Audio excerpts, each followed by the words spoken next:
김현정의 뉴스 쇼.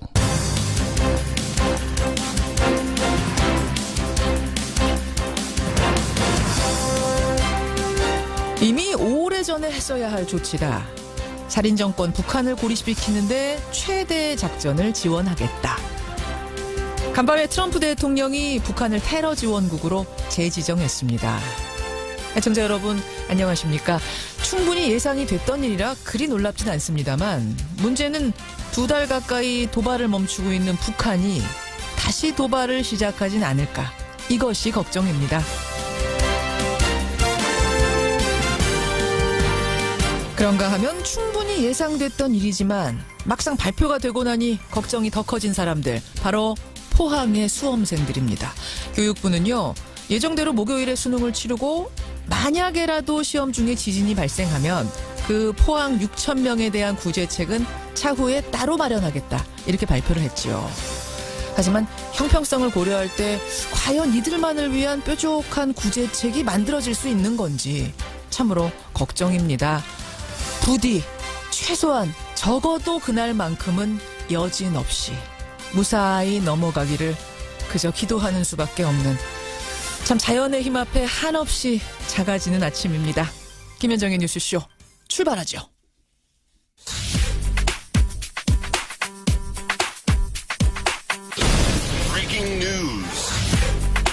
김현정의 뉴스쇼가 주목한 오늘의 포인트, 김정훈 기자 나와 있습니다. 어서 오세요, 김 기자. 네네. 첫 번째 포인트, 이 북한 소식부터 봐야겠어요. 그렇습니다. 테러 지원국 9년 만에 낙인입니다. 예, 재지정이죠? 그렇습니다.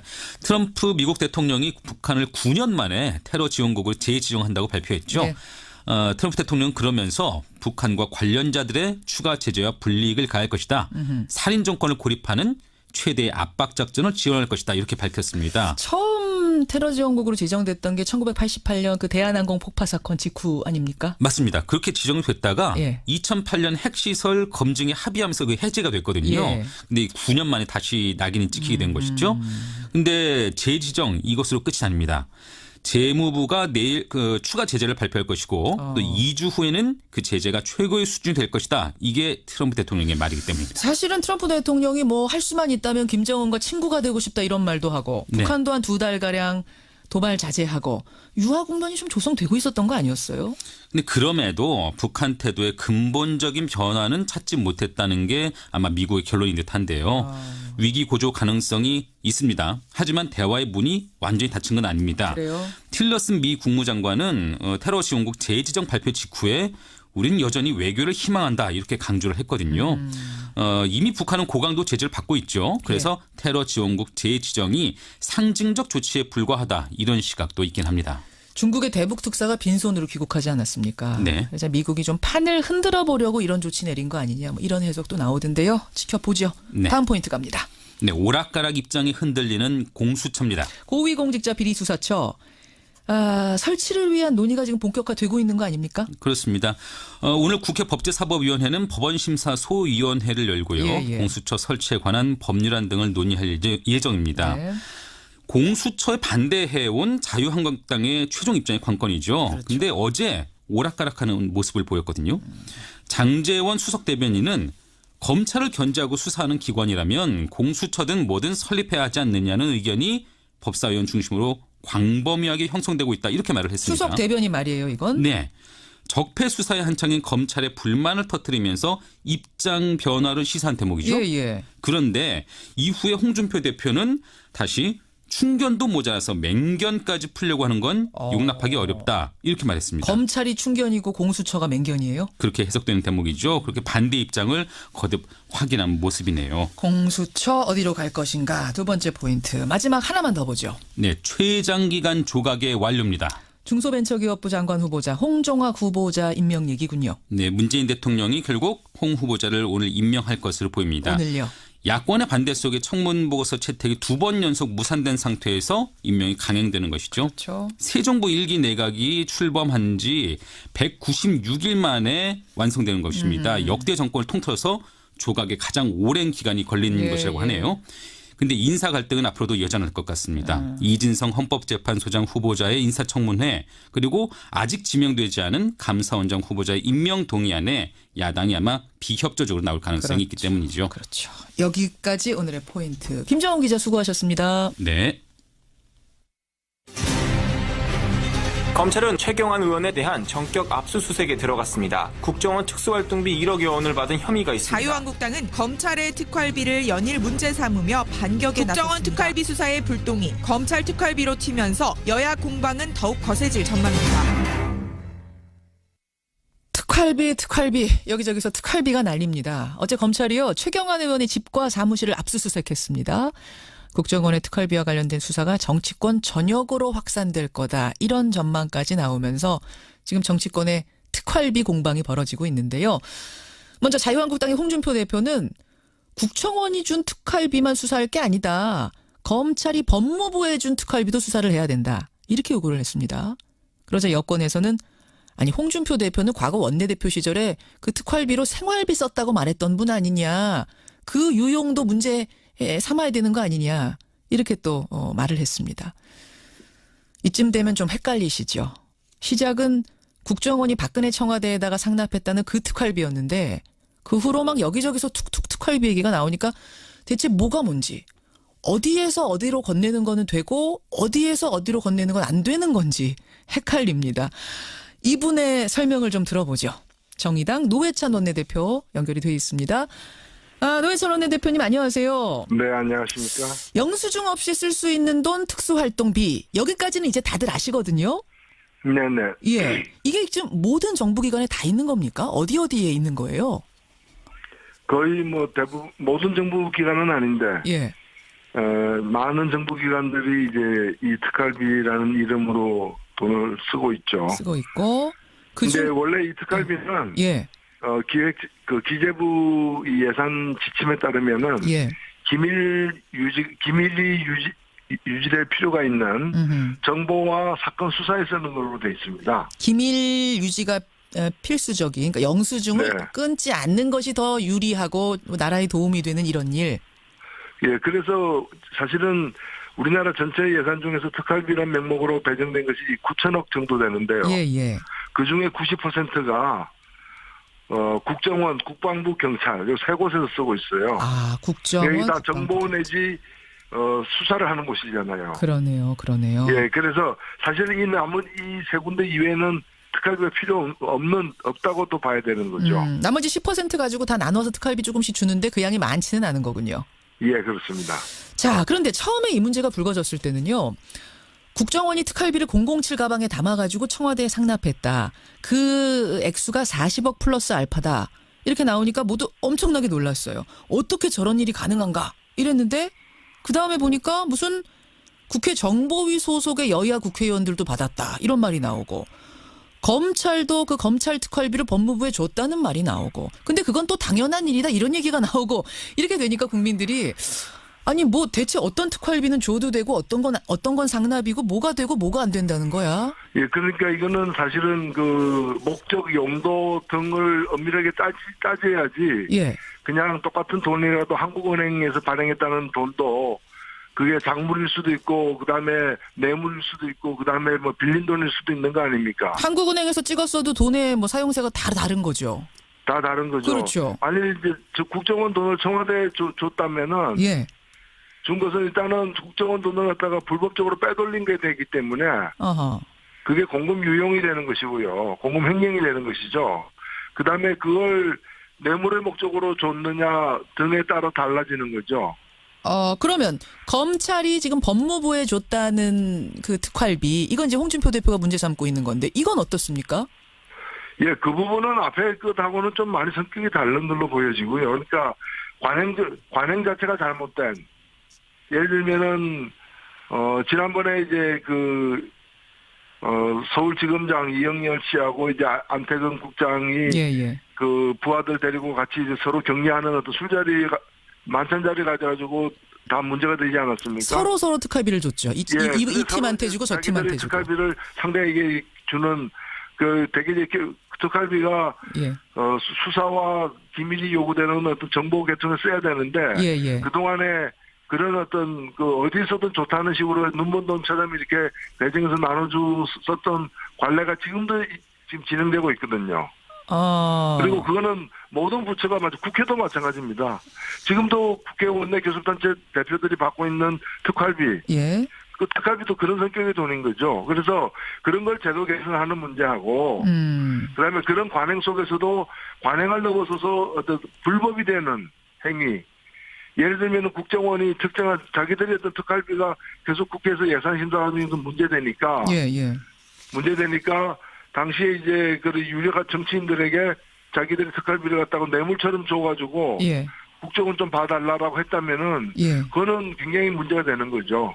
좀 헷갈려요. 그러니까 검찰이 법무부한테 준 특활비는 가치가 이제 산하 기관이잖아요. 산하 기관이 우리가 특활비가 이 정도 있는데 업무를 더 잘하기 위해서 같이 쓰자 이렇게 준 거면은 관행적으로 괜찮다는 거고.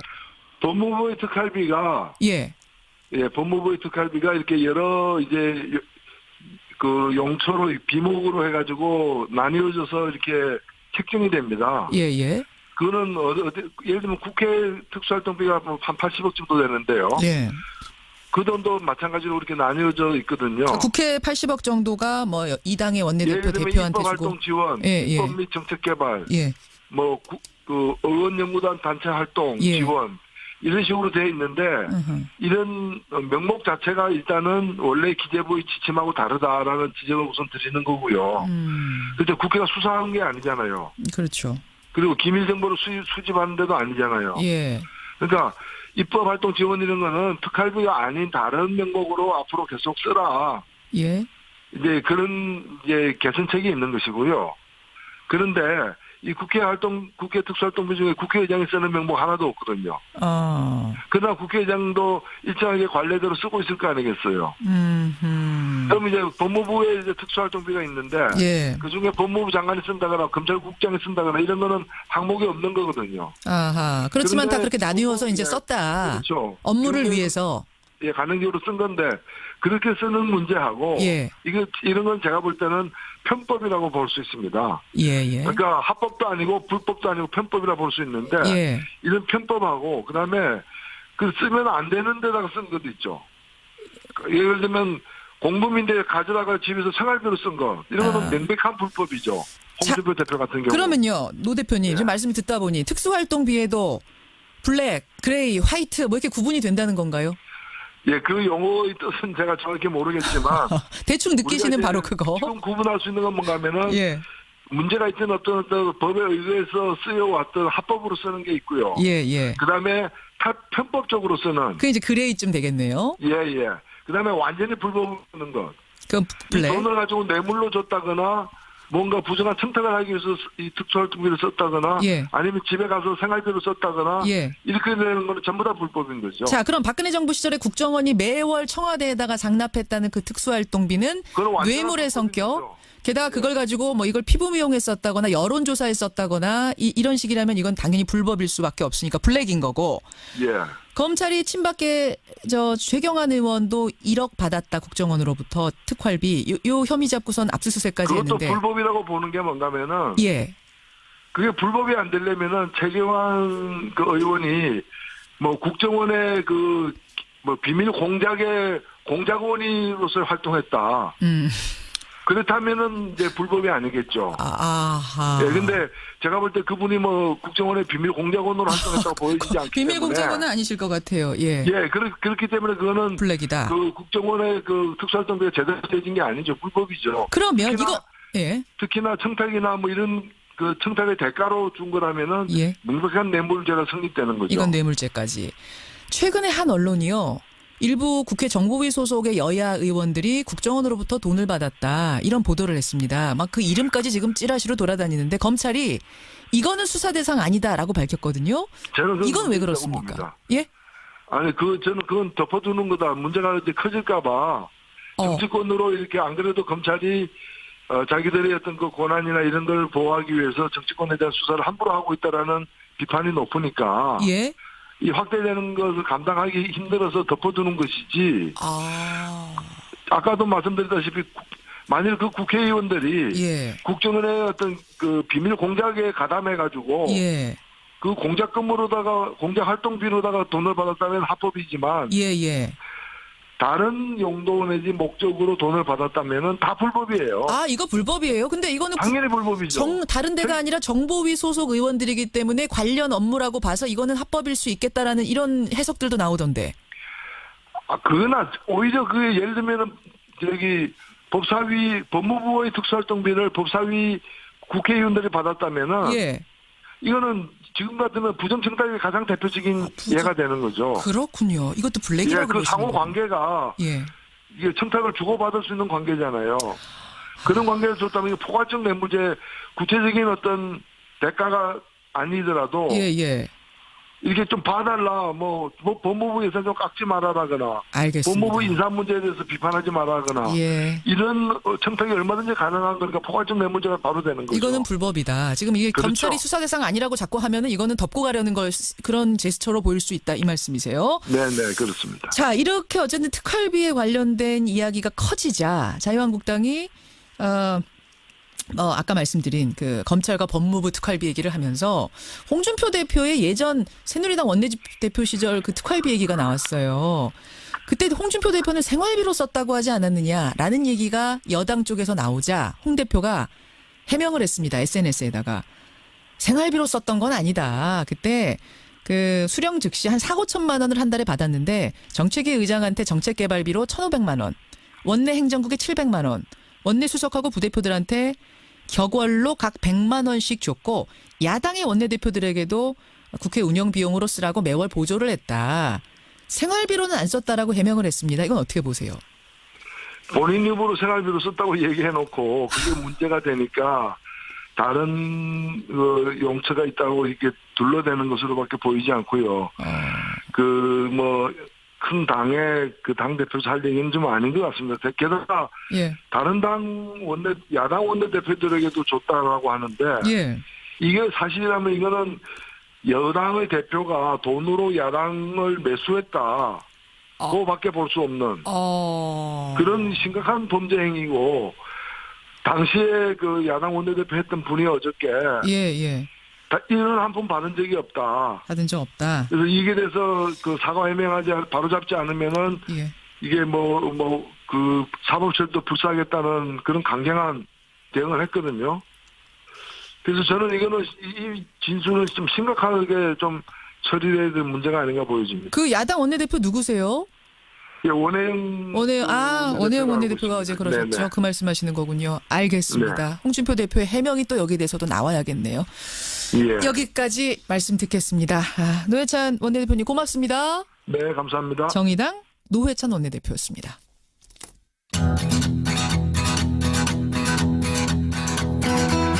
김현정의 뉴스쇼는 청취자 여러분의 참여로 이루어집니다. 트위터, 페이스북, 레인보우 게시판, 그리고 단문 50원, 장문 100원의 유료 문자 샵 1212, 우물정 1212 통해 참여하실 수 있습니다. 김현정의 뉴스쇼, 여러분과 함께 만듭니다. 김성환의 행간 시사평론가 김성환 씨 나오셨습니다. 어서 오십시오. 네, 안녕하세요. 오늘 행간 뭐 가지고 네. 오셨어요? 이 닷새 전 새벽이었는데요. 광주광역시 남구의 한 도로에서 50대 환경미화원이 쓰레기 수거차에 치여 숨지는 안타까운 사고가 발생했습니다. 운전자가 차량을 후진시키다가 작업 중이던 동료를 발견하지 못해서 일어난 사고였는데요. 이 차량 뒷바퀴에 치여서 머리를 심하게 다친 환경미화원은 병원으로 이송했지만 끝내 사망했습니다. 어느 환경미화원의 죽음.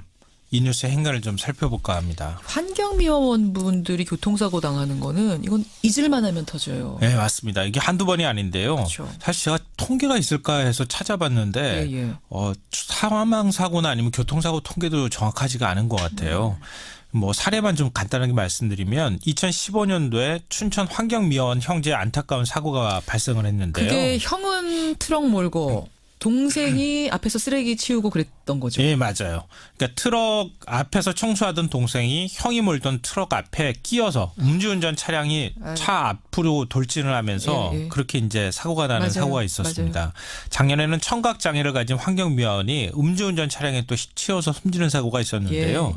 이 30년 모범 근로상 수상을 앞두고 있어서 더 주변을 안타깝게 했습니다. 그렇죠.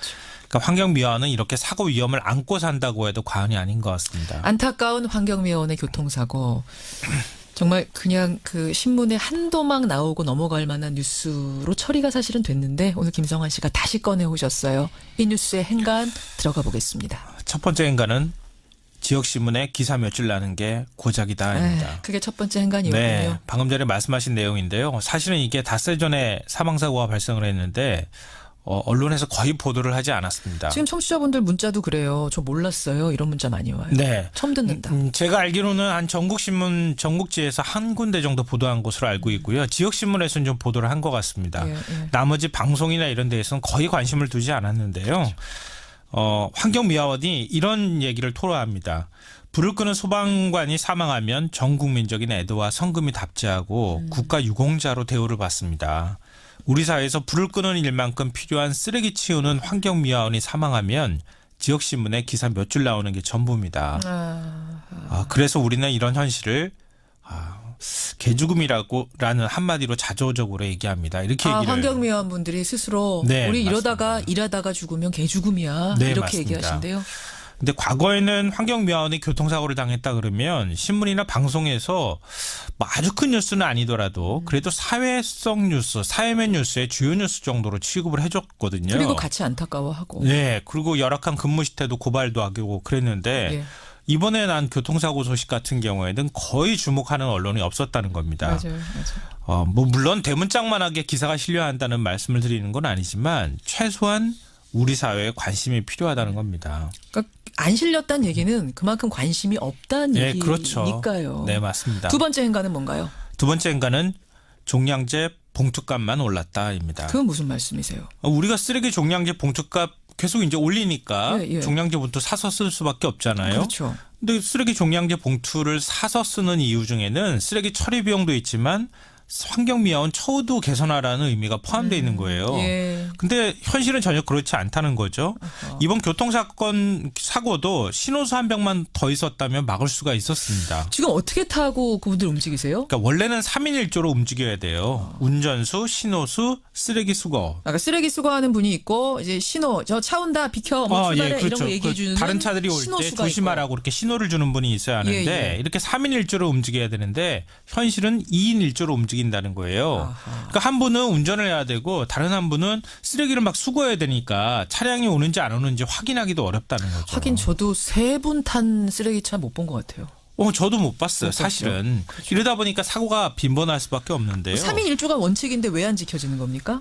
최저가 낙찰제도 때문입니다. 여기도. 이 지자체에서 청소 용역업체 선정을 할 때 용역비가 쌓일수록 예산을 절감할 수 있다. 그래서 이제 최저가 입찰을 하는 건데요. 그럼 용역업체는 어떻게 하겠어요? 써야 할 인력도 줄여서 비용을 보존할 수밖에 없다는 거죠. 예. 우리나라 뭐 쓰레기 분리수거하고 쓰레기 재활용률이 세계 최고 수준이다. 뭐 이렇게 자랑을 하는데요. 그 이면에는 환경미화원들의 열악한 처우가 있었다는 겁니다. 그러니까 환경미화원 처우는 과연 세계 몇 위일까요? 저 이것도 한번 조사를 해서 발표를 한번 해봤으면 좋겠어요. 마지막 행간은 뭡니까? 마지막 세 번째 행간은 당연한 것은 없다입니다. 당연한 것은 없다. 거리 청소는 왜 꼭 새벽에 해야 하죠? 아침에 출근길에 깨끗한 걸 사람들이 보고 싶어 하니까 뭐 이런 거 아니에요? 이게 당연하다고 생각하잖아요. 우리는 어떻게 그러게요. 보면. 근데 왜 낮에 청소하면 안 되나요? 아침에 조금 더 지저분하고 낮에 깨끗하면 안 되나요? 일본 같은 경우에도 새벽에 환경미화원이 일을 했었어요. 교통사고가 자주 발생하니까 10년 전부터 근무 시간을 일출 이후로 변경했습니다. 그래요? 예. 아침 7시 40분에 출근해서 오후 4시 25분에 퇴근한다고 합니다. 그래요. 우리 지하철 스크린도어 사고 났을 때 왜 열차 운행 시간에 근무를 하다 참변을 당합니까? 이런 질문을 했는데요. 우리가 이런 당연하다고 생각하는 걸 다시 한번 좀 생각해 봤으면 좋겠습니다. 고맙습니다. 놓쳤던 거 지적해 주셨어요. 김성환 씨였습니다. 네, 고맙습니다. 인사무장. 2014년 땅콩 회항 사건의 피해자 가운데 한 명입니다. 그런데 어제 인터넷상에서는요. 박창진 사무장의 이름이 오후 내내 눈에 띄었습니다. 이유인 즉슨 박 사무장이 어제 기자회견을 열고 조현아 대한항공 전 부사장과 대한항공을 상대로 소송을 제기한다는 겁니다. 아니 이미 회사에 복직해서 근무 중인 걸로 아는데 왜 이 시점에 다시 소송일까요? 직접 만나보죠. 박창진 사무장 연결이 돼 있습니다. 박 사무장님 안녕하세요. 네, 안녕하세요, 앵커님. 저희 마지막 출연하셨던 게 올 4월이었잖아요. 네네네, 그렇습니다. 예. 그때는 휴직을 하고 이제 복직을 한 상태로 출연을 하셨던 건데. 네네네. 그동안 잘 못 지내신 거예요? 어떤 면에서 그런 면이 있다고 할 수도 있겠죠. 예. 자, 어제 기자회견을 하고 소송 계획을 밝히셨는데, 어떤 내용입니까? 그 가해 당사자가 피해자의 회복에 대한 의지가 있다든지, 혹은 뭐 반성의 의미가 있다 그러면 소송을 제기할 필요가 없겠지만, 예.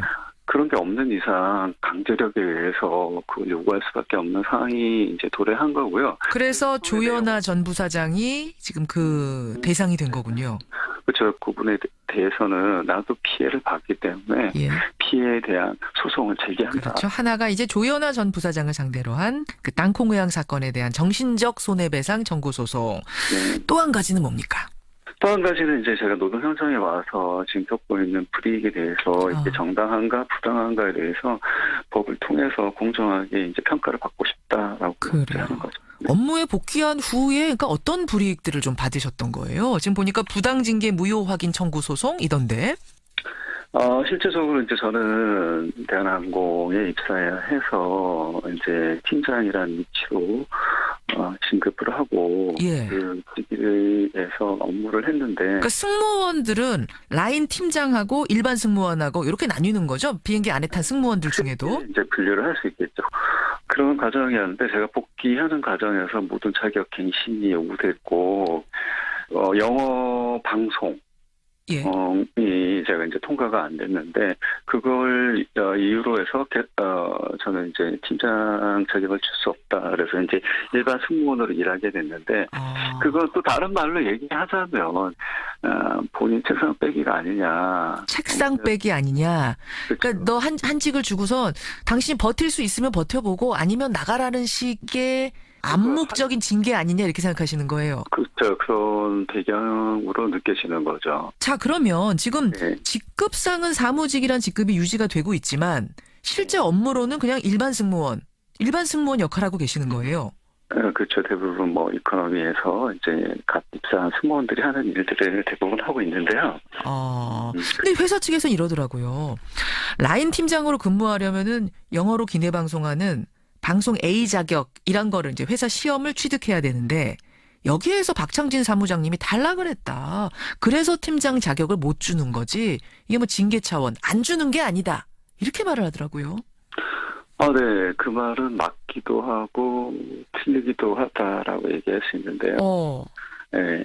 회사가 이제 제시하는 지금의 얘기는 2014년 3월부터 시작된 대한항공 내에 자격책 검증 때부터 제가 이제 그 영어 방송문을 읽고 테스트를 받는 거가 100점 만점에 90점을 통과해야 되는데 90점을 통과 못했었다라는 얘기였는데요.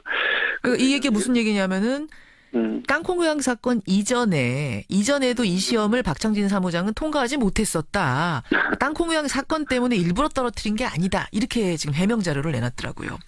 그래서 그게 이제 2014년 그 초부터 해서 2015년 6월 달까지 일단 본인 자격은 유지를 하되 강화된 자격 요건 하에 다시 모두 시험을 쳐서 갱신을 해라.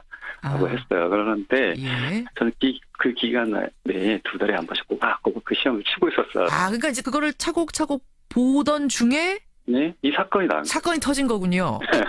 그러니까 빨리 통과됐으면 좋긴 했는데 이제 그게 안 됐던 상황에서 사건이 터진 거예요. 네, 그래서 제가 이제 형평성에 문제가 있고 앞서 이게 모두 다 적용할 수 있는 거냐? 그래요. 그래서 이제 몇 번의 기회를 이제 잃은 채 어쨌든 한참 휴직을 하시고 다시 복직을 하셨어요. 그럼 박 사무장님 그냥 이번에 좀 시험 봤을 때 시원하게 붙으셨으면 좋았을 텐데 이번에 떨어지신 거예요? 네, 제가 이제 다른 영어 시험이나 자격 시험은 객관화된 지수가 있고, 뭐 토익 같은 경우에는 외부 기관의 검증을 받기 때문에 실력이 그대로 반영됐다고 할 수 있는데 제 입장에서는 이 시험에 어떤 위력이 그 영향을 미칠 수 있는 조건이 있지 않았냐라는 의문을 제기하는 부분인데요. 잠깐만요. 회사가 이 시험에 회사가 내는 시험이니까 뭐 영향을 미치는 건 당연할 것 같은데. 첫 번째 이제 기존에 저는 팀장으로 있었고 이렇게 승무원들은 이제 팀장이 하는 방송과 일반 승무원이 하는 방송으로 나눠서 이제 방송 테스트를 받게 됐는데 저희가 이제 여지껏 해온 적이 없는 일반 승무원 방송문을 가지고 테스트를 보게 한 일단 조건이 달라진 거죠. 시험 조건이 달라졌어요. 그 이전에는 이제 원어민이 또 공인된 기관을 통해서 이 영어 테스트가 이루어졌는데 이번에는 또 내국인인 승무원 출신의 직원들이 그 평가에 이제 결과를 준다라는 것도 공정하지 못함이 있다. 혹시 그 과정에서 그럼 시험 치는 과정에서 내가 박창진이기 때문에 조금 더 불이익을 주고 있구나라는 어떤 그런 느낌도 받으신 거예요? 솔직히 이제 지금 몇 해까지 제가 방송 문제로 이렇게까지 해본 적이 없고 제 한국어 점수가 얼마냐 90점이 통과 점수인데 86점이라는 거죠. 영어는 뭐 어느 정도 이해가 되겠지만 이런 걸 보면 문제가 어떤 의심의 영향력 아래서 이런 일도 일어나는 게 아닌가라는 합리적인 의심을 저는 한다는 거죠. 저희가 이제 회사 측에도 인터뷰 요청을 했습니다. 근데 회사 측은 거부하면서 이제 요목조목 반론 입장 그 해명 자료를 줬는데요. 한국어 시험도 떨어졌다. 이 부분은 특히나 더 지금 이해할 수 없다라는 말씀을 하고 계시는 거예요. 땅콩 회항 사건의 피해자 박창진 사무장 만나고 있습니다. 이게 2014년 겨울이었잖아요, 사무장님. 벌써 3년. 이제는 나 좀 그만 싸우고 싶다. 다시 복직했으니까 그냥 모든 거 내려놓고 좀 조용하게 평범하게 살고 싶다. 이런 생각도 하셨을 법한데. 네, 이거는 이제 이런 의미도 뭐 자기의 권리를 포기하지 않고 끝까지 지켜내려고 하는 노력이 뭐 누군가에게는 작게는 이제 저희 승무원들 또 감정 노동자들이 특히나 이런 상황들에 많이 노출돼 있거든요. 뭐라고 할 수 없는 직업이잖아요. 그걸 지금 우리나라에서만 인정하지 않고 있고 이런 걸 계기로 해서 고용주도 노동자를 내 소모품이나 노예처럼 함부로 다룰 수 없다는 생각을 갖게 될 것 같고 그게 이제 또 하나의 이제 개선의 시발점이 될 수도 있을 거라고 생각하고 있습니다. 알겠습니다. 한 가지만 더. 대인 기피는 뭐 좀 다 괜찮아지셨어요? 고생 많이 하셨잖아요. 대인 기피증 때문에. 좀 좋은 소식일 수도 있는데 공황장애는 조금 많이 복된 것 같아요. 제가 재작년 2번 어떤 이제 관람을 하러 갔었는데 그때는 공황장애가 너무 심해서 과호흡하고 뭐 이런 거 죽을 것 같아갖고 그 공연을 보지를 못하고 나왔었는데 이번에 이제 지난달에 어떤 공연을 보러 갔는데 제가 그거를 끝까지 보게 됐어. 3년 만이에요, 그러면? 그렇죠. 3년 만에 공연 보셨어요? 네네. 정말 기쁘기도 했고, 이렇게 서서히 나아갈 수 있구나라는 희망도 가지고 있고요. 그래도 좋은 소식 딱 하나 얻어서 좋네요. 다음에는 우리 좋은 소식만으로 다시 만날 수 있기를 바라겠습니다. 네, 더 좋은 소식이 많을 거라고 생각하고 있습니다. 오늘 고맙습니다. 네, 감사합니다. 어제 하루 종일 화제가 됐던 박창진 대한항공 사무장. 도대체 무슨 일이 벌어져서 다시 소송전에 들어가는 건지 직접 만나봤습니다.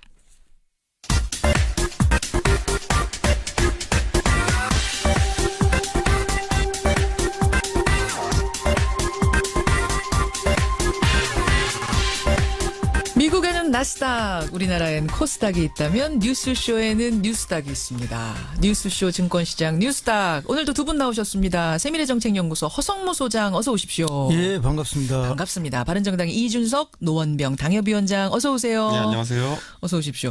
자, 우리가 오늘 일부에서도 특활비 얘기 노회찬 원내대표랑 한참 했어요. 온 나라가 특활비로 어수선한데 두 분은 어떻게 나라에서 공식적으로 주는 특활비를 받아보신 적 예, 저는 있죠. 언제? 청와대 비서관 할 때. 아, 청와대 비서관 시절에. 그게 뭐 특활비인지 아닌지 처음에는 잘 몰랐는데 요즘 특활비 하니까 그게 특활비구나. 그게 특활비였구나. 그런 생각이 드는데 청와대 비서관 할 때 이제 업무 추진비는 그린 카드로 나온 것 같아요. 카드로. 그게 아마 업무 추진비. 제가 150까지 쓰는 한도였는데 그렇고 그다음에 70만 원인가 현금이 따로 나온 게 있어요. 이거 업무에 이제 써라. 그래서 그게 아마 이제 특활비에서 준 것 같은데 지금 생각하면 명목을 뭐 따로 특활비 이렇게 해서 준 건 아니고 그냥 현금으로 나왔던 유일한 돈인데 그 결국 뭐 업무에 다 쓰게 되죠. 그러면은 아까 우리 노회찬 대표하고 블랙, 그레이, 화이트 했는데 그게 제대로 쓰면 화이트인 거죠? 그렇죠. 이건 뭐 정상적인 화이트죠. 이제 직원들이나 또는 뭐 업무차 청와대를 방문하는 부처의 공무원들이나 이런 사람들과의 만남 속에서 다 쓰는 거니까. 잘하셨어요. 화이트 쓰셨으면. 이준석 위원장은? 저는 뭐 나라에서 월급 받아본 적이 없으니까 특활비도 받아본 적이 없는데 제 지인이 이제 그 박근혜 정부 때 청와대에 이제 계셔가지고 얘기를 들어보니까 한 달에 이제 뭐 그분 직책이 이제 기자들한테 좀 밥을 사야 되고 이런 직책이다 보니까 자기가 한 월 200 정도까지는 따로 돈을 받았다고 얘기하더라고요. 근데 뭐 그때 그분 말씀으로는 이거 받아가지고 내가 기자들한테 쓰는 돈에 반푼어치나 되겠냐라는 식으로 반푼어치나 되겠냐. 이렇게 얘기를 했던 것처럼 돈 많이 쓰는 거 자기 돈을. 그러니까 그 직위마다 참 다른 것 같아요. 보니까 돈을 쓰는 직이라는 게. 그래서 그분은 상당히 뭐 그거 외에도 돈 많이 썼던 걸로 기억합니다. 그러니까 뭐 특활비라고 하니까 저는 예전에 그 국민학교 다닐 때 특별활동 시간이라는 게 있었어요. CA 시간. 클럽 액티비티. 내가 엄마한테 특활비 갖다 내 이랬던 특활비밖에 없는데 그래요. 특수활동비, 특활비. 하여튼 이준석 위원장도 언젠간 좀 제대로 받아서 제대로 쓰는 자리. 허성무 소장님도 제대로 모범적으로 쓰는 자리. 이런데. 근데 부지사 때는 특활비가 없던데요. 그냥 업무 추진비만. 그래요? 업무 추진비는 시장은요? 그린 카드로 이렇게 쓰고 제가 시장이 안 돼봐서. 자, 복선을 좀 깔았습니다. 특활비 얘기 나눠봤고요. 이번 주 주제에 들어가 보죠. 이번 주 하한가부터 보겠습니다. 허성무 소장님, 하한가. 예, 저는 뭐 하한가로 국민의당을 골랐습니다. 국민의당 이준석 위원장. 저는 친박 중진들 골랐습니다. 친박 중진들 하한가. 친박 중진들 얘기부터 해보죠. 우리 지금 특활비 얘기 한참 했는데 최경환 친박 핵심 의원이 어제 압수수색까지 당했으니까 하한가네요 정말. 저는 참 의외였던 게 뭐냐면 최경환 의원 지금까지 6개월 동안 참 평온했거든요. 편안했던 게 뭐냐면 그래서 일각에서는 하다못해 최경환 의원이 혹시 지금 현재 정권 실세와 친한 거 아니냐라는 정도까지 얘기까지 나올 정도로 최경환이 잠잠했는데 이번에 그런데 직접으로 들어갔습니다. 보면은 검찰에서 흘릴 때부터 실명 거론을 해가지고 최경환 의원이 1억 받았다라고 이제 얘기 나왔잖아요. 이 소문은 있었어요? 이쪽은 전혀 소문이 없었고 특활비 쪽은 소문 없었고 다만 이제 사람들이 좀 짐작했던 게 미루어 짐작했던 게 뭐냐면은 예를 들어 박근혜 대통령 그 청와대에 40억 정도 이렇게 특활비가 유용됐다라는 얘기 나왔을 때 여론조사비로 5억 쓰였다는 얘기 나왔잖아요. 그런데 30억은 어디로 갔냐 했을 때 그렇다면 그 3인방과 굉장히 친소 관계가 있는 혹시 뭐 친박 중진들이 혹시 가져간 것이 아니냐라는 얘기가 굉장히 많았는데 그 돈과 다르게 또 이제 1억을 받았다고 이제 얘기가 나오니까 지금 사람들이 굉장히 좀 이게 생각보다 검찰이 굉장히 강하게 들어오는구나라고 이제 생각이 됐습니다. 그러다 보니까 검찰이 강하게 이제 강한 혐의를 들고 들어오니까 최경환 의원도 굉장히 강하게 이제 부인할 수밖에 없지 않습니까? 그러다 보니까 뭐 희대의 무슨 뭐 동대구역 할복 발언 이런 게 나오고 하는 거죠. 무서워요. 동대구역에서 이게 사실이면 할복하는 옛날에 생각해 보시면요. 그 옛날에 저축은행 사건으로 박지원 대표가 돈 받았니 많이 이렇게 얘기할 때 그때 목포역에서 할복하겠다 그랬어요. 박지원 대표가. 그때도 할복이었어요. 근데 그때 결국 박지원 대표는 무죄를 받았거든요. 그러니까 사람들이 이번에 그 최경환 그 전 부총리 같은 경우에도 야 이게 할복이라고 그러니까 할복하고 또 무죄인가 유죄인가 또 고민하게 되는 게 굉장히 단어가 셌어요. 어쨌든 보면 느낌상으로. 그런데 어쨌든 이게 목포에서 할복하겠다, 뭐 동대구역에서 할복하겠다 이런 표현은 지역 감정에 호소하는 거라고 저는 봅니다. 지역 감정. 서울역에 사시면 되지 왜 꼭 거기 사셔야 아니 그렇게 또 얘기하시면 서울에 사시는 자기 지역에 자기 근거 지역을 지금 끌고 들어오는 거 아닙니까? 그것은 자기 지역의 지지자들 유권자들한테 도와달라는 이야기고 그것은 일종의 지역 감정을 부추기는 한 요인도 되는 거기 때문에. 그리고 할복 얘기 이런 거 하지 마세요. 할복도 듣기 안 좋지만 특정 지역을 거론하는 것은 더 듣기에 민망한 일이다. 저는 이렇게 지적 안 할 수가 없고요. 스스로 자살하는 나라는 이 사회 문제가 얼마나 큰데 할봉 얘기 이런 거 일단 하면 안 되고 지역까지 호소하는 거는 이건 더 나쁜 거다. 네, 그렇죠. 그리고 이제 최경환 의원 같은 경우에는 어떻게 보면 유탄일 수도 있는데요. 결국은 이제 뭐 국정원의 특활비 조사하다 보니까 그렇죠. 이게 장부에 나와 있는 거 아닙니까? 나왔는데 안 할 수는 없는 거예요. 1억인데. 예.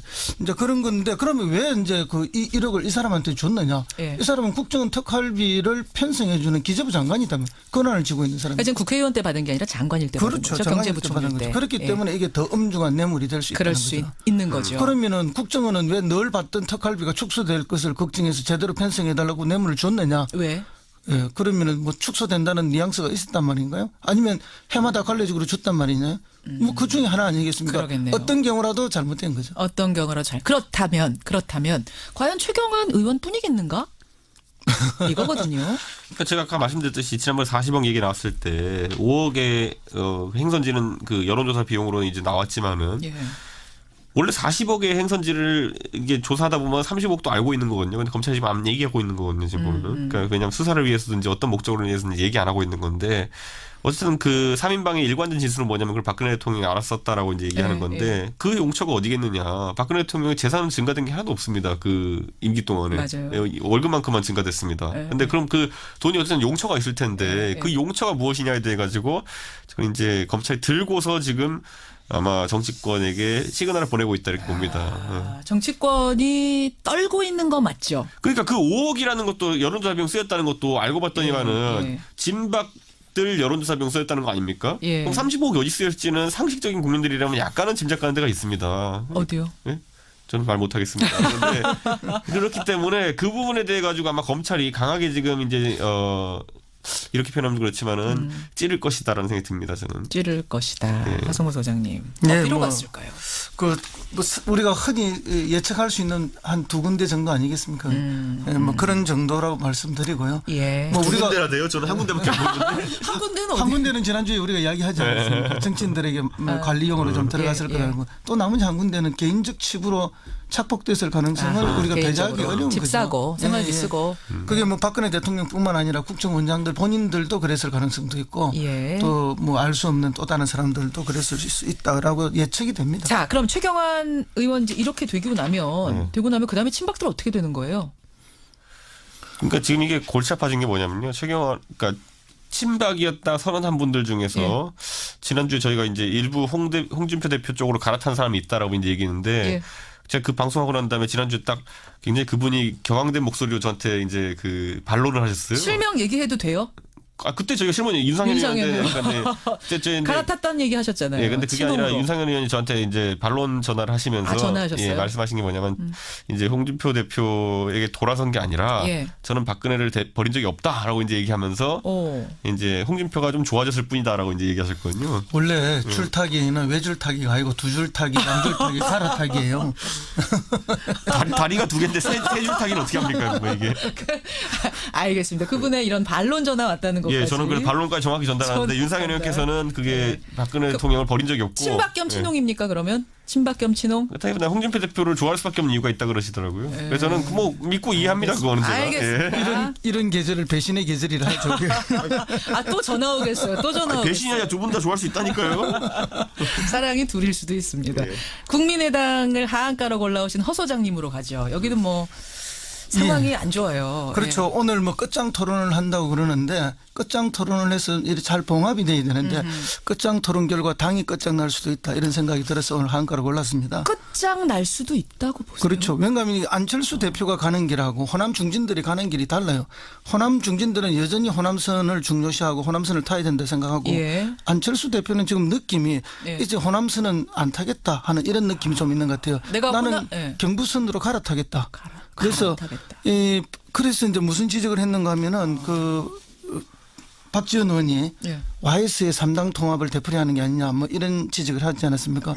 그런데 제가 보기에는 뭐 한순간에 이렇게 통합을 하는 건 아니고 단계별 3당 통합을 꿈꾸고 있는 것은 아닌가. 어떻게 단계? 1단계는 바른정당과 통합을 하면서 호남 중진들을 떼내는 거죠. 떼내요. 사실은 어찌 보면 호남 중진들이 안철수를 비난하면서 나갈 구실을 찾는 것 같기도 하지만 안철수 대표 입장에서는 또 떼내기 위한. 하긴 어제요. 이현주 의원이 저랑 인터뷰하면서 마지막에 한 줄 걸친 것이 뭐냐면 함께하고 싶지만 그리고 그분들 안 가실 거라고 믿지만 정 가셔야 한다면 보내드릴 수밖에. 네, 그런 말을 했으니까 결국은 서로가 헤어질 명분을 좀 찾고 있는 것이 아닌가. 그 뭐 이별을 앞두고 서로가 이제 서로가 버림받은 것 같은 그런. 자, 그럼 첫 단계는 바른정당, 그 다음엔요? 예, 그리고 나면 이거는 이제 지방선거를 앞두고 지금 하는 거고요. 지방선거가 끝나고 총선을 앞두고 나면은 역시 이제 존재를 지금 중도에서 뭐 개혁 보수의 연대 통합으로 지금 가고 있지 않습니까? 그럼 나중에는 어떻게 되겠습니까?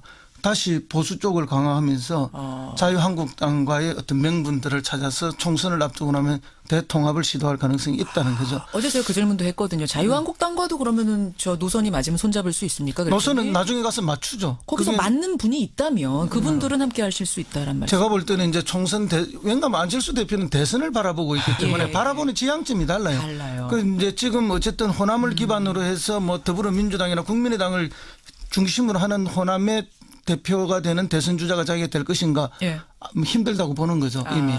그렇기 때문에 자기가 갈 길을 따로 생각하는 것이 아닌가. 그런데 이제 안철수 의원 같은 경우는 자신감이 있는 것 같은 게 호남의 지지라는 것은 호남 출신 의원들이 많다 해서 얻어지는 게 아닙니다. 보면은 예를 들어 이번 대선만 본다 하더라도 호남의 의원이 하나도 없는 이제 문재인 대통령이 굉장한 지지를 받았거든요. 그렇죠, 그러니까 이게 뭐냐면은 결국에는 호남의 정신을 이해하고 있는 사람이면은 그 대선 주자가 이해하고 있으면은 의원이 중진 의원이 몇 명 있든지 관계없이 지지를 받는다. 역설적으로 지금 국민의당이 호남 다 차지하고 있지만은 호남의 지지를 못 받지 않습니까? 그런 것처럼 그 의원들의 존재 자체에 크게 구애받지 않겠다라고 이제 이야기한 것이고 저는 이번에 안철수 대표랑 약간 궤는 다른 것 같지만은 이현주 의원 같은 경우는 굉장히 강하게 이번에 박지원 대표를 몰아붙인 거거든요. 그러니까 저는 근데 여기에 대해 가지고 약간 학습 효과가 있다고 보는 것이 어떤 거요? 바른정당에 이제 탈주파 사태가 있었을 때 그때 문제가 탈주파라고 하세요? 저는 공식 명칭 탈주파로 씁니다.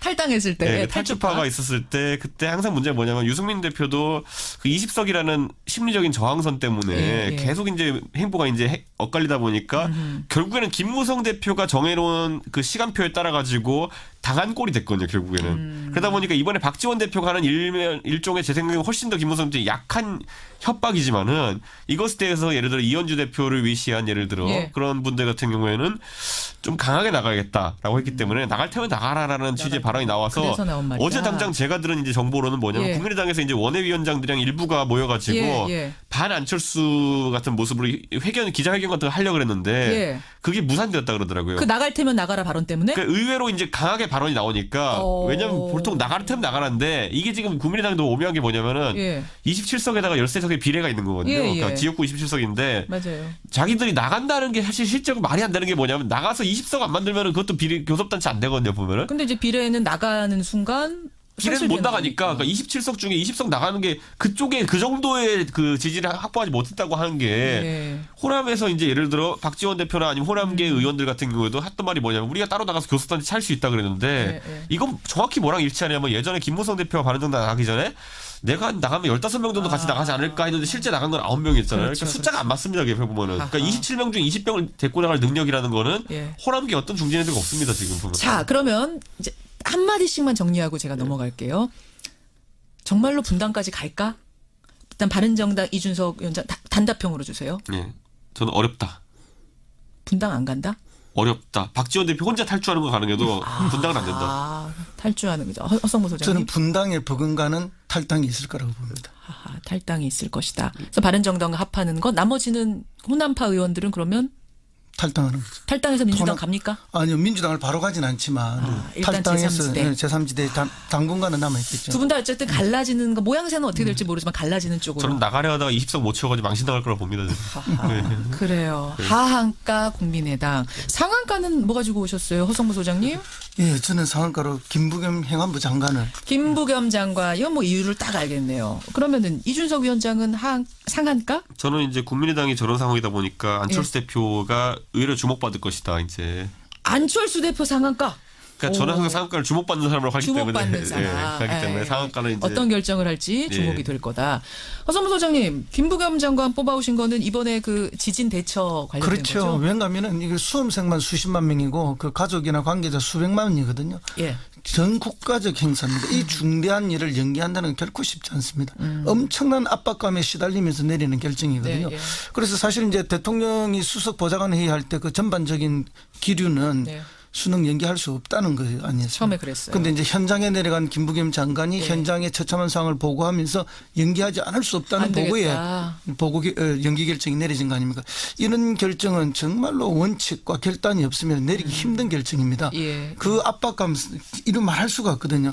그런데 이제 이 결단이 잘못되었을 때, 이 결정이 잘못되었을 때 그 후폭풍 어마어마하잖아요. 사실은 그 비난을 본인이 다 감수해야 된다는 걸 알면서 만약 잘못됐을 경우 그렇기 때문에 대체로 이제 주어진 대로 갚버리고 그렇죠. 그 소수는 아픔은 어쩔 수 없이 희생되는 그런 구조로 가는 게 지금까지 대체로 관례였습니다. 그 웬만하면 본인이 결정하려고 하지 않잖아요. 그렇죠. 최종 결정은 미루고 다 그렇게 하죠. 그런데 이번에는 어떤 그런 결단을 내려줬고 포항 지역에 전국적으로 보면 소수지만 그 사람들의 아픔을 국가적으로 같이 공유할 수 있게 했다. 그런 차원에서 정말 훌륭한 결정이었다. 이렇게 보고요. 더 훌륭한 거는 우리 국민과 수험생들이죠. 그런 그 당혹스러움을 느낌에도 불구하고 다 수용하고 너무나 공존의 지혜를 같이 정말. 발현해주는 이 위대함에 저는 뭐 장관도 장관이지만 장관보다는 오히려 우리 국민들을 상한가로 뽑고 싶습니다. 수험생들 위해서 박수 한번 쳤으면 좋겠어요. 진짜로. 힘내시라고. 힘내라는 응원도 되지만 정말 의연하게. 사실은 미룬다고 다 좋은 거 아니잖아요. 특히 공부 잘하는 학생들은 굉장히 손해일 수도 있지만 너무나 의연하게 받아들인 우리 수험생들. 아, 대단해요. 저는 제가 이번에 김부겸 장관 보면서 이제 느꼈던 게 뭐냐면은 저도 이제 보수 정당이기 때문에 TK 정서를 어느 정도 이해하고 있는데 TK에 있는 사람들의 정서는 뭐냐면은 우리가 5명의 대통령을 만들어도 TK가 변한 게 없다라는 인식을 약간 갖고 있어요. 그게 뭐냐면 결국엔 우리가 열심히 몰아가지고 당선시켜놔도 결국에는 TK에 뭐 안 해주더라라는 느낌을 갖고 있거든요. 사는 거 달라진 게 없다. 근데 예를 들어 김부겸 의원이나 아니면 이번에 유승민 의원도 같이 찾아갔지만은 그 소수자들이거든요. TK에서는. 그 TK 출신임에도 불구하고 소수자가 될 수밖에 없는 그렇죠. 아이오닉한 위치에 있는 분들인데 마이너죠. 이분들이 김부겸이라는 사람 이번에 다시 보게 된다라는 얘기를 저는 몇 번째 들었어요.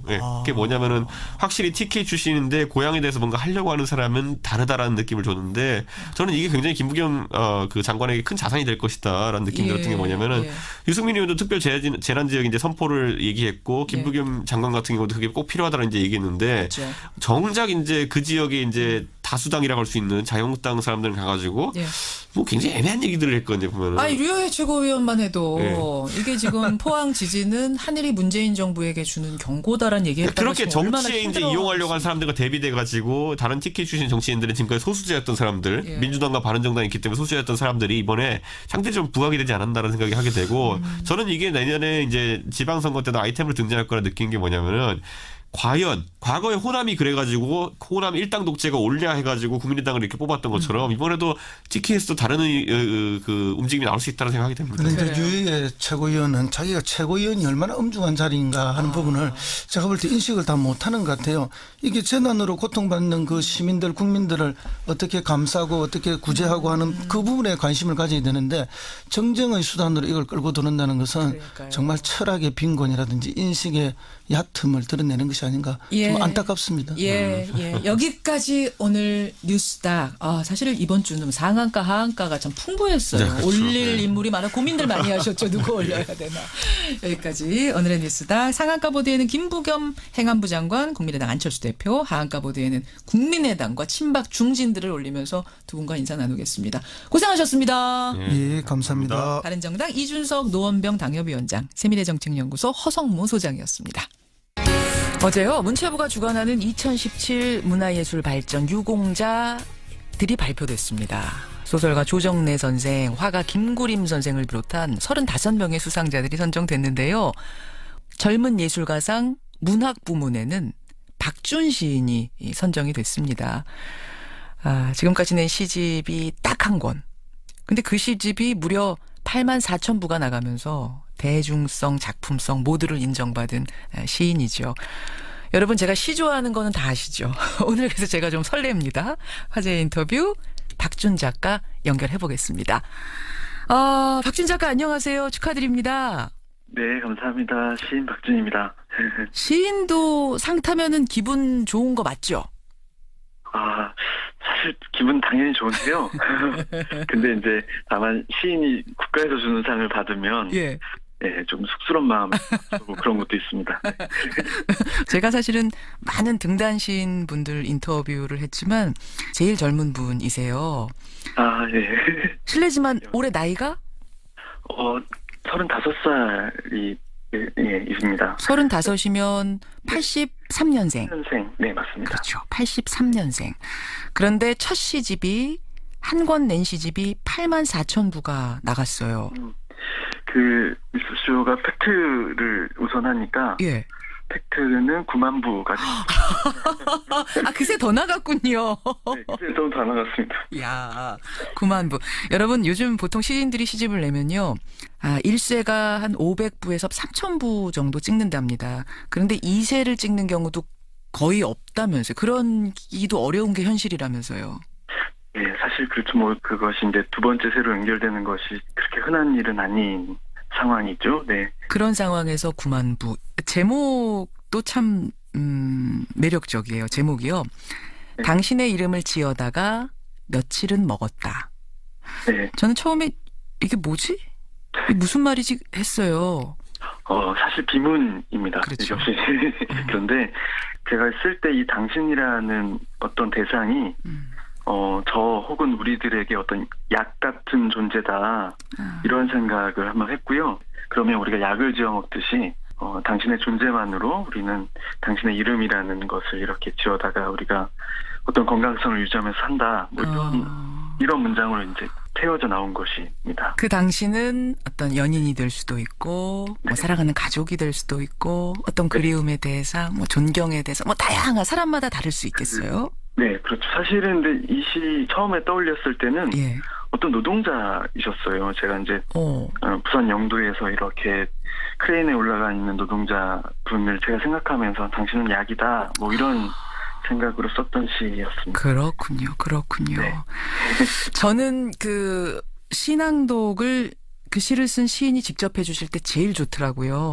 네. 일단은 한 편을 좀 직접 낭독해 주실 수 있을까요? 네, 낭독해 보겠습니다. 제목이? 지금은 우리가라는 제목의 시입니다. 지금은 우리가. 부탁드려요. 그때 우리는 다정이 지나서야 좁은 마당을 별들에게 비켜주었다. 새벽의 하늘에는 다음 계절의 별들이 지나간다. 별 밝은 날 너에게 건네던 말보다 별이 지는 날 나에게 빌어야 하는 말들이 더 오래 빛난다.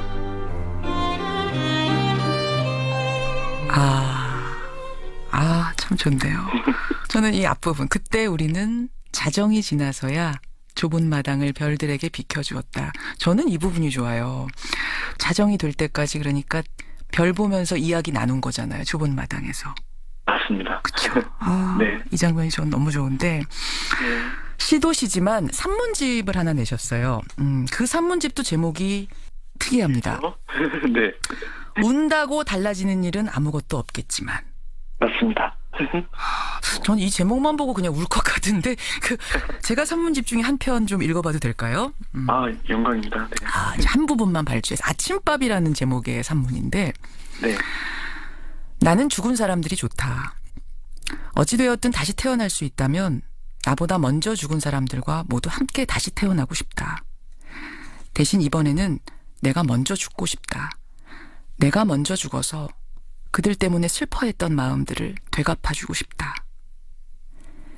장례식장에 들어서면서부터 눈물을 참다가 더운 육개장에 소주를 마시고 허정허정 집으로 들어가는 기분. 그리고 방문을 걸어 잠그고 나서야 터져나오던 눈물을 그들에게도 되돌려주고 싶다. 그렇게 울다가 잠들었다가 다시 태어난 아침. 부은 눈과 여전히 아픈 마음과 입맛은 없지만 그래도 무엇을 좀 먹어야지 하면서 입안으로 우겨 넣는 밥. 그 따뜻한 밥 한 숟갈을 그들에게 먹여주고 싶다. 네, 제가 읽은 것보다 좋네요. 저는 사실은 많이 울었어요. 이거 보면서. 박준 시인 별명이 울보 시인이잖아요. 네, 제가 뭐 조금 잘 울어서, 근데 이제 특히 한국 사회가 남성이든 여성이든 어쨌든 우는 것에 대해서 그렇게 달가워하지 않잖아요. 어려서부터. 어디 남자가 울어? 어디 눈물이야? 네. 울면 뭐 망태 할아버지가 잡아간다 뭐 이런 얘기도 하고. 그렇죠. 근데 사실 운다는 행위가 거의 이제 이 마음의 끝에서 할 수 있는 행위인데 예. 뭐 이거 운다고 해서 달라지는 건 없겠지만 뭐 달라지지 않아도 일단 울기라도 할래 뭐 이런 생각들이 많았던 것 같아요. 그래요. 네. 그래요. 네. 그리고 이 박준 시인의 눈물은요. 그냥 슬픈 게 아니고 우리 모두가 한 번쯤은 다 겪어봤을 법한 그 상황에서 오는 슬픔인데 그걸 담담하게 그려내서 더 슬퍼요. 그래요. 올해 젊은 예술가상을 수상한 박준 시인, 박준 작가 만나고 있습니다. 근데 저희가 섭외하려고 전화를 했더니요. 네. 처음에는 회의 중이라서 통화가 어렵다 그러셨다면서요. 죄송합니다. 그 시만 쓰는 거 아니세요? 회의도 하세요? 네, 직장을 다니고 있고요. 또 다녀야 해요. 그러면 차세대 지금 대한민국에서 가장 떠오르는 시인인데 네. 투잡 쪽이세요? 이 투잡이라고 얘기해도 원게 시는 약간 정체성 같은 것이고요. 이제 생계와 직업이 있어야 되니까 출판사에서 책 만드는 일을 하고 있고. 출판사 직원이시고. 하긴 제가 어딘가에서 이런 말 하신 걸 봤어요. 네. 우리나라에서 시인은 성공해도 삶이 바뀌지 않아서 좋다. 그게 오히려 장점이다. 그게 약간 자조적인 건데 우리가 이제 문학 말고 다른 이제 뭐 연예계나 그렇죠. 혹은 뭐 스포츠나 이런 부분에서 두각을 나타냈다 성공했다라고 했으면 예. 이게 뭐 부와 명예든 삶이 이렇게 확 바뀌죠 한순간에. 아침에 눈 떠보니 스타가 됐더라 이런 거잖아요. 네. 차가 바뀌고 뭐 비즈니스 클래스를 갑자기 타고 뭐 이런 거. 네, 맞아요. 네. 뭐 물론 일면의 아쉬움은 있겠지만 한편 다행스러운 거는 우리가 삶이 갑자기 바뀌면 예. 저처럼 약간 의지가 박약한 사람들은 삶을 그르치는 방향 쪽으로 나가는 경우도 많다고 생각해요. 특히 이제 문학가들의 삶이라는 것이 내가 바뀌었지, 내가 이제 어제는 다른 사람이지라는 생각이 실질적으로 전혀 도움이 되지 않습니다. 네. 그런 거군요. 오히려 그래서 감사하다. 네. 그러면은 저는 팬으로서 죄송한 말이지만 우리 박준 시인이 부자가 되시면 안 되기를 바라야 되겠는데요. 부자도 안 될 것, 좀 안 하셔도 될 것 같습니다. 농담이고요. 네. 이 감성, 35 박준 시인의 이 감성이 그냥 이대로 천년만년 갔으면 좋겠어요. 저는 변하지 않고. 네. 진심으로 바라면서 네. 좋은 작품 기대하겠습니다. 네, 감사합니다. 예, 다시 한번 축하드리고요. 오늘 고맙습니다. 네, 고맙습니다. 예, 젊은 예술가상을 탔습니다. 박준 시인이었습니다. 그다음에 뇌물일 수도 있고 그다음에 뭐 빌린 돈일 수도 있는 거 아닙니까? 한국은행에서 찍었어도 돈의 뭐 사용세가 다 다른 거죠. 다 다른 거죠. 그렇죠. 아니 이제 국정원 돈을 청와대에 줬다면은 예. 준 것은 일단은 국정원 돈을 갖다가 불법적으로 빼돌린 게 되기 때문에 그게 공금 유용이 되는 것이고요. 공금 횡령이 되는 것이죠. 그다음에 그걸 뇌물의 목적으로 줬느냐 등에 따라 달라지는 거죠. 그러면 검찰이 지금 법무부에 줬다는 그 특활비, 이건 이제 홍준표 대표가 문제 삼고 있는 건데 이건 어떻습니까?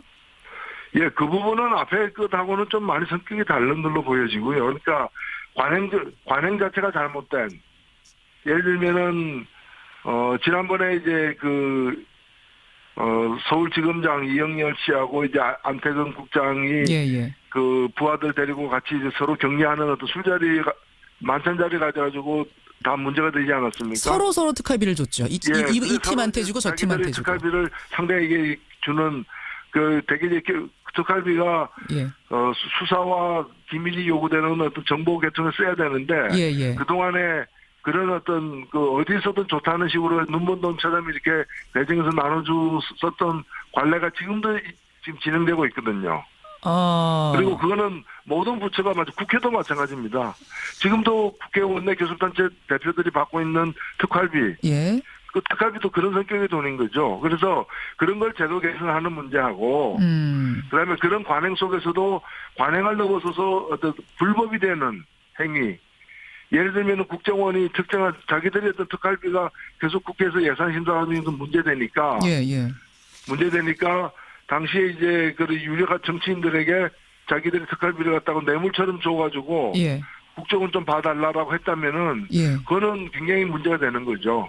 좀 헷갈려요. 그러니까 검찰이 법무부한테 준 특활비는 가치가 이제 산하 기관이잖아요. 산하 기관이 우리가 특활비가 이 정도 있는데 업무를 더 잘하기 위해서 같이 쓰자 이렇게 준 거면은 관행적으로 괜찮다는 거고. 법무부의 특활비가 법무부의 특활비가 이렇게 여러 이제 그 용처로 비목으로 해가지고 나뉘어져서 이렇게 책정이 됩니다. 예. 그거는 예를 들면 국회 특수활동비가 한 80억 정도 되는데요. 예. 그 돈도 마찬가지로 이렇게 나뉘어져 있거든요. 국회 80억 정도가 뭐 이 당의 원내대표 대표한테 주고. 입법활동 지원, 입법 및 정책 개발, 그 의원연구단 단체 활동 지원 이런 식으로 되어 있는데 이런 명목 자체가 일단은 원래 기재부의 지침하고 다르다라는 지적을 우선 드리는 거고요. 그런데 국회가 수사한 게 아니잖아요. 그렇죠.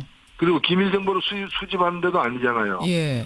그러니까 입법활동 지원 이런 거는 특활비가 아닌 다른 명목으로 앞으로 계속 쓰라. 예. 이제 그런 이제 개선책이 있는 것이고요.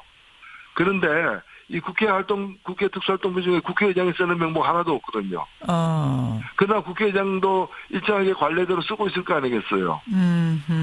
그럼 이제 법무부에 이제 특수활동비가 있는데 그 중에 법무부 장관이 쓴다거나 검찰국장이 쓴다거나 이런 거는 항목이 없는 거거든요. 아하. 그렇지만 다 그렇게 나뉘어서 이제 썼다. 그렇죠. 업무를 위해서.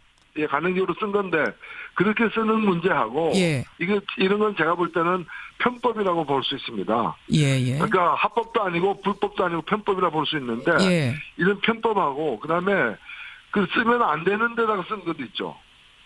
예를 들면 공범인데 가져다가 집에서 생활비로 쓴 거 이런 거는 명백한 불법이죠. 홍준표 대표 같은 경우. 그러면요, 노 대표님 지금 말씀 듣다 보니 특수활동비에도 블랙, 그레이, 화이트 뭐 이렇게 구분이 된다는 건가요? 예, 그 용어의 뜻은 제가 정확히 모르겠지만 대충 느끼시는 바로 그거. 지금 구분할 수 있는 건 뭔가 하면은 문제가 있던 어떤 법에 의해서 쓰여왔던 합법으로 쓰는 게 있고요. 그다음에 편법적으로 쓰는. 그 이제 그레이. 김현정의 뉴스 쇼.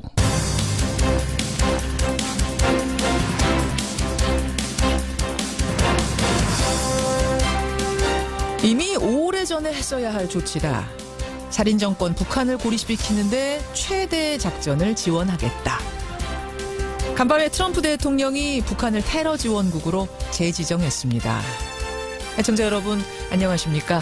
충분히 예상이 됐던 일이라 그리 놀랍진 않습니다만 문제는 2달 가까이 도발을 멈추고 있는 북한이 다시 도발을 시작하진 않을까. 이것이 걱정입니다. 그런가 하면 충분히 예상됐던 일이지만 막상 발표가 되고 나니 걱정이 더 커진 사람들, 바로 포항의 수험생들입니다. 교육부는요, 예정대로 목요일에 수능을 치르고 만약에라도 시험 중에 지진이 발생하면 그 포항 6천 명에 대한 구제책은 차후에 따로 마련하겠다, 이렇게 발표를 했죠. 하지만 형평성을 고려할 때 과연 이들만을 위한 뾰족한 구제책이 만들어질 수 있는 건지 참으로 걱정입니다. 부디 최소한 적어도 그날만큼은 여진 없이 무사히 넘어가기를 그저 기도하는 수밖에 없는, 참 자연의 힘 앞에 한없이 작아지는 아침입니다. 김현정의 뉴스쇼 출발하죠.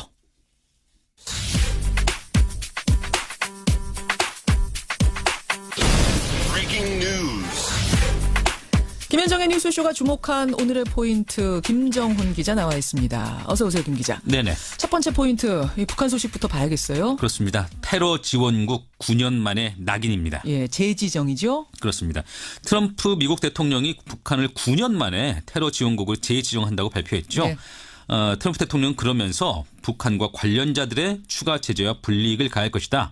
살인 정권을 고립하는 최대의 압박 작전을 지원할 것이다, 이렇게 밝혔습니다. 처음 테러 지원국으로 지정됐던 게 1988년 그 대한항공 폭파 사건 직후 아닙니까? 맞습니다. 그렇게 지정됐다가 2008년 핵시설 검증에 합의하면서 그 해제가 됐거든요. 근데 9년 만에 다시 낙인이 찍히게 된 것이죠. 근데 재지정 이것으로 끝이 아닙니다. 재무부가 내일 그 추가 제재를 발표할 것이고 또 2주 후에는 그 제재가 최고의 수준이 될 것이다. 이게 트럼프 대통령의 말이기 때문입니다. 사실은 트럼프 대통령이 뭐 할 수만 있다면 김정은과 친구가 되고 싶다 이런 말도 하고 북한도 한 2달가량 도발 자제하고 유화 국면이 좀 조성되고 있었던 거 아니었어요? 근데 그럼에도 북한 태도의 근본적인 변화는 찾지 못했다는 게 아마 미국의 결론인 듯한데요. 위기 고조 가능성이 있습니다. 하지만 대화의 문이 완전히 닫힌 건 아닙니다. 그래요? 틸러슨 미 국무장관은 테러 지원국 재지정 발표 직후에 우리는 여전히 외교를 희망한다 이렇게 강조를 했거든요. 이미 북한은 고강도 제재를 받고 있죠. 그래서 테러 지원국 재지정이 상징적 조치에 불과하다 이런 시각도 있긴 합니다. 중국의 대북 특사가 빈손으로 귀국하지 않았습니까? 네. 그래서 미국이 좀 판을 흔들어 보려고 이런 조치 내린 거 아니냐 뭐 이런 해석도 나오던데요. 지켜보죠. 네. 다음 포인트 갑니다. 네, 오락가락 입장이 흔들리는 공수처입니다. 고위공직자 비리수사처. 설치를 위한 논의가 지금 본격화되고 있는 거 아닙니까? 그렇습니다. 오늘 국회 법제사법위원회는 법원심사 소위원회를 열고요. 공수처 설치에 관한 법률안 등을 논의할 예정입니다. 네. 공수처에 반대해온 자유한국당의 최종 입장이 관건이죠. 그런데 그렇죠. 어제 오락가락하는 모습을 보였거든요. 장제원 수석 대변인은 검찰을 견제하고 수사하는 기관이라면 공수처든 뭐든 설립해야 하지 않느냐는 의견이 법사위원 중심으로 광범위하게 형성되고 있다 이렇게 말을 했습니다. 수석 대변인 말이에요 이건? 네. 적폐 수사에 한창인 검찰의 불만을 터뜨리면서 입장 변화를 시사한 대목이죠. 그런데 이후에 홍준표 대표는 다시 충견도 모자라서 맹견까지 풀려고 하는 건 용납하기 어렵다 이렇게 말했습니다. 검찰이 충견이고 공수처가 맹견이에요? 그렇게 해석되는 대목이죠. 그렇게 반대 입장을 거듭 확인한 모습이네요. 공기쯤 되겠네요. 예. 그다음에 완전히 불법인 것. 이 돈을 가지고 뇌물로 줬다거나 뭔가 부정한 청탁을 하기 위해서 이 특수활동비를 썼다거나 아니면 집에 가서 생활비로 썼다거나 이렇게 되는 건 전부 다 불법인 거죠. 자, 그럼 박근혜 정부 시절에 국정원이 매월 청와대에다가 상납했다는 그 특수활동비는 뇌물의 성격. 게다가 그걸 가지고 뭐 이걸 피부미용에 썼다거나 여론조사에 썼다거나 이런 식이라면 이건 당연히 불법일 수밖에 없으니까 블랙인 거고. 검찰이 친박계 최경환 의원도 1억 받았다 국정원으로부터 특활비 요 혐의 잡고선 압수수색까지 했는데. 그것도 불법이라고 보는 게 뭔가면은 그게 불법이 안 되려면은 최경환 그 의원이 뭐 국정원의 그 뭐 비밀 공작의 공작원으로서 활동했다. 그렇다면은 이제 불법이 아니겠죠. 근데 제가 볼 때 그분이 뭐 국정원의 비밀 공작원으로 활동했다고 보여지지 않기 때문에. 비밀 공작원은 아니실 것 같아요. 그렇기 때문에 그거는 블랙이다. 그 국정원의 그 특수활동비가 제대로 되진 게 아니죠. 불법이죠. 그러면 특히나 청탁이나 뭐 이런 그 청탁의 대가로 준 거라면은 명백한 뇌물죄가 성립되는 거죠. 이건 뇌물죄까지. 최근에 한 언론이요. 일부 국회 정보위 소속의 여야 의원들이 국정원으로부터 돈을 받았다 이런 보도를 했습니다. 막 그 이름까지 지금 찌라시로 돌아다니는데 검찰이 이거는 수사 대상 아니다라고 밝혔거든요. 이건 왜 그렇습니까? 아니 저는 그건 덮어두는 거다. 문제가 이제 커질까봐 정치권으로 이렇게 안 그래도 검찰이 자기들의 어떤 그 권한이나 이런 걸 보호하기 위해서 정치권에 대한 수사를 함부로 하고 있다라는 비판이 높으니까. 이 확대되는 것을 감당하기 힘들어서 덮어두는 것이지. 아까도 말씀드렸다시피 만일 그 국회의원들이 국정원의 어떤 그 비밀 공작에 가담해가지고 그 공작금으로다가 공작 활동비로다가 돈을 받았다면 합법이지만 다른 용도 내지 목적으로 돈을 받았다면은 다 불법이에요. 이거 불법이에요? 근데 이거는 당연히 불법이죠. 다른 데가 아니라 정보위 소속 의원들이기 때문에 관련 업무라고 봐서 이거는 합법일 수 있겠다라는 이런 해석들도 나오던데. 그러나 오히려 그 예를 들면은 법사위 법무부의 특수활동비를 법사위 국회의원들이 받았다면은 이거는 지금 같으면 부정청탁이 가장 대표적인 예가 되는 거죠. 그렇군요. 이것도 블랙이라고 그 상호 관계가 이게 청탁을 주고받을 수 있는 관계잖아요. 그런 관계를 줬다면 포괄적 뇌물죄 구체적인 어떤 대가가 아니더라도 이렇게 좀 봐달라 뭐 법무부에서 좀 깎지 말아라거나 법무부 인사 문제에 대해서 비판하지 말아라거나 이런 청탁이 얼마든지 가능한 거니까 포괄적 뇌물죄가 바로 되는 거죠. 이거는 불법이다. 지금 이게 검찰이 수사 대상 아니라고 자꾸 하면은 이거는 덮고 가려는 걸 그런 제스처로 보일 수 있다 이 말씀이세요? 네, 그렇습니다. 자, 이렇게 어쨌든 특활비에 관련된 이야기가 커지자 자유한국당이 아까 말씀드린 그 검찰과 법무부 특활비 얘기를 하면서 홍준표 대표의 예전 새누리당 원내대표 시절 그 특활비 얘기가 나왔어요. 그때 홍준표 대표는 생활비로 썼다고 하지 않았느냐라는 얘기가 여당 쪽에서 나오자 홍 대표가 해명을 했습니다. SNS에다가.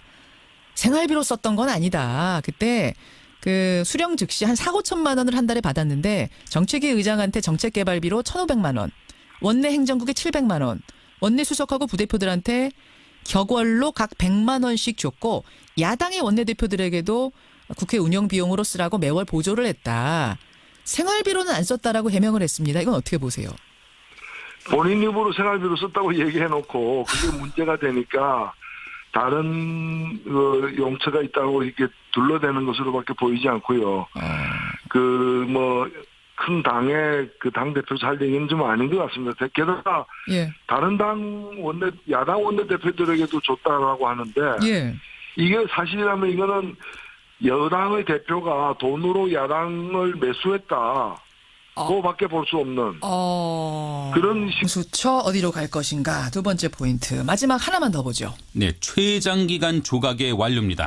중소벤처기업부 장관 후보자 홍종학 후보자 임명 얘기군요. 네, 문재인 대통령이 결국 홍 후보자를 오늘 임명할 것으로 보입니다. 오늘요.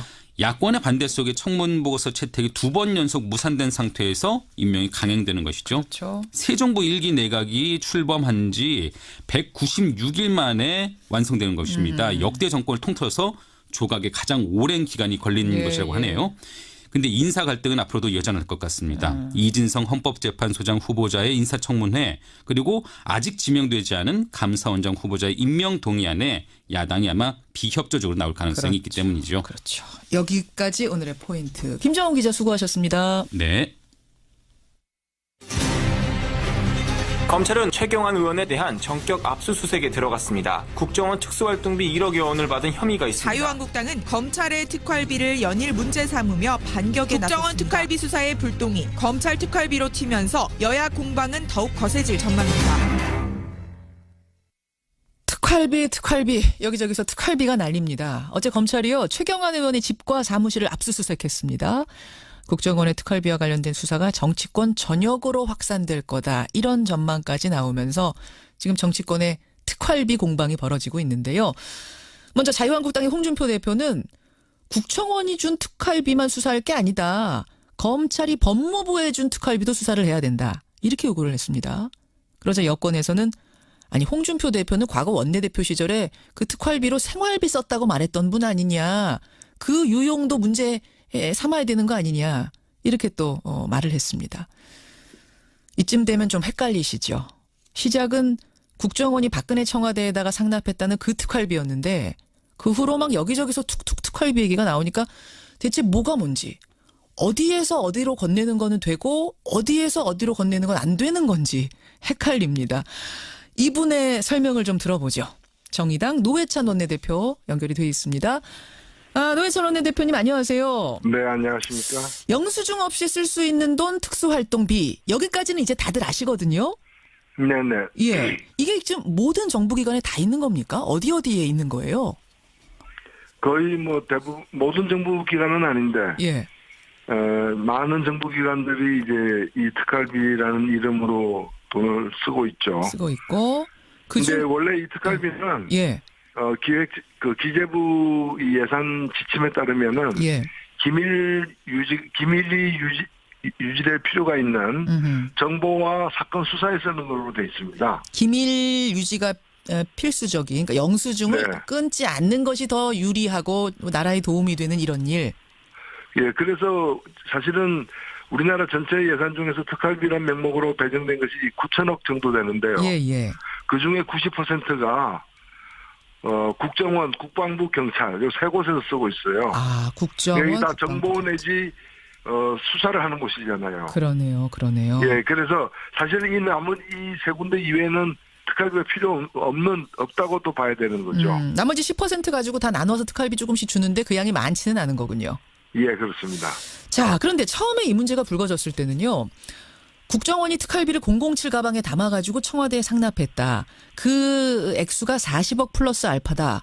이렇게 나오니까 모두 엄청나게 놀랐어요. 어떻게 저런 일이 가능한가 이랬는데 그다음에 보니까 무슨 국회 정보위 소속의 여야 국회의원들도 받았다. 이런 말이 나오고 검찰도 그 검찰 특활비를 법무부에 줬다는 말이 나오고 근데 그건 또 당연한 일이다 이런 얘기가 나오고 이렇게 되니까 국민들이 아니 뭐 대체 어떤 특활비는 줘도 되고 어떤 건 상납이고 뭐가 되고 뭐가 안 된다는 거야? 예, 그러니까 이거는 사실은 그 목적 용도 등을 엄밀하게 따져야지. 예. 그냥 똑같은 돈이라도 한국은행에서 발행했다는 돈도 그게 작물일 수도 있고 심각한 범죄 행위고 당시에 그 야당 원내대표 했던 분이 어저께 예.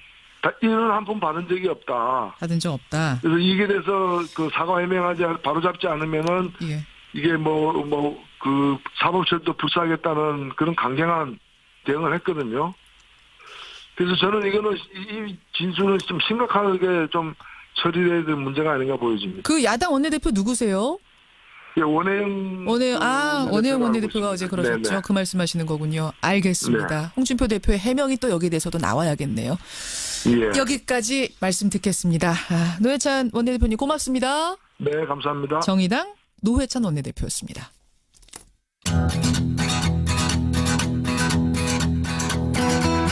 김현정의 뉴스쇼는 청취자 여러분의 참여로 이루어집니다. 트위터, 페이스북, 레인보우 게시판, 그리고 단문 50원, 장문 100원의 유료 문자 샵 1212, 우물정 1212 통해 참여하실 수 있습니다. 김현정의 뉴스쇼, 여러분과 함께 만듭니다. 김성환의 행간 시사평론가 김성환 씨 나오셨습니다. 어서 오십시오. 네, 안녕하세요. 오늘 행간 뭐 가지고 오셨어요?